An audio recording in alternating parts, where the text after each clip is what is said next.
નમસ્કાર દર્શક મિત્રો, ખબર છે .com પરથી હું દ્રષ્ટિ આપ સૌનું સ્વાગત કરું છું. દર્શક મિત્રો, ઘણા બધા લોકોને એસિડિટીની સમસ્યા સતાવતી હોય છે.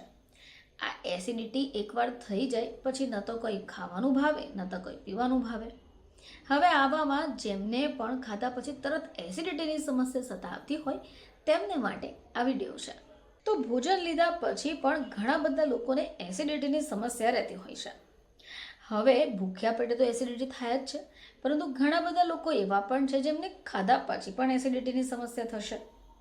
તો જો તમારી સાથે પણ આવું થઈ રહ્યું છે અને તમને પણ એસિડિટીની સમસ્યાથી બહાર નીકળવું હોય તો અમુક સરળ ટિપ્સ છે જે તમને રાહત આપી શકે.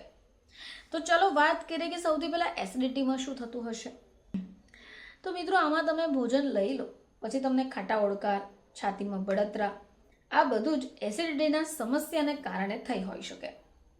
હવે એસિડિટીના કારણની આપણે વાત કરીએ તો એમાં આવશે તમે વધારે પડતું ખાઈ લીધું, વધારે પડતું તેલયુક્ત અથવા મસાલેદાર ખોરાક ખાઈ લીધો, વધારે પડતા કેફીનનું સેવન કર્યું, દારૂનું સેવન કર્યું અથવા તણાવને કારણે પણ તમને એસિડિટીની સમસ્યા થઈ શકે. તો હવે વાત કરીશું કે એસિડિટીની છુટકારો મેળવવો હોય તો શું કરવું જોઈએ. તો દિનચર્યામાં કેટલીક સારી આદતોને અપનાવી લો, જેમ કે ખાધા પછી થોડી વાર ચાલવું.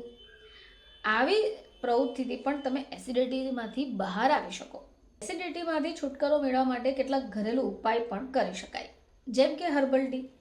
તો એસિડિટીથી રાહત મેળવવા માટે હર્બલ ટી એક ઉત્તમ કુદરતી ઉપાય છે. હવે આ તમને એસિડિટી અને પેટના દુખાવામાં રાહત આપશે. જો તમારે એસિડિટીમાંથી બચવું હોય તો તમારે કેફીન અથવા ભોજન પછી ખાટા ફળોને ખાવા, કાર્બોનેટેડ પીણા પીવા, મસાલેદાર અથવા તળેલા ખોરાકનું સેવનને ટાળવું જોઈએ. આ સિવાય વરિયાળી પણ તમને મદદ કરી શકે. ભોજન પછી થોડી વરિયાળી ચાવવાથી એસિડિટીમાંથી છુટકારો મેળવી શકાય. હવે એ સિવાય દહીં અથવા છાશ. તો ભોજન કર્યા પછી જો તમને એસિડિટીની સમસ્યા સતાવતી હોય તો તમે થોડું દહીં અથવા છાશ પણ પી શકો, જેની મદદથી પણ તમને એસિડિટી નહીં થાય.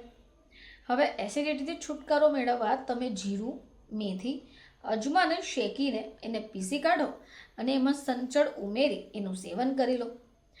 તમે જોશો કે એસિડિટી તમારાથી દૂર ભાગી જશે. તો મિત્રો, જો તમને પણ ભોજન ખાધા પછી એસિડિટીની સમસ્યા થઈ રહી છે તો આવા ઉપાયો તમે કરી શકો. ફરીથી તમારી સમક્ષ હાજર થઈશું. ત્યાં સુધી જોતા રહેજો ખબર છે .com.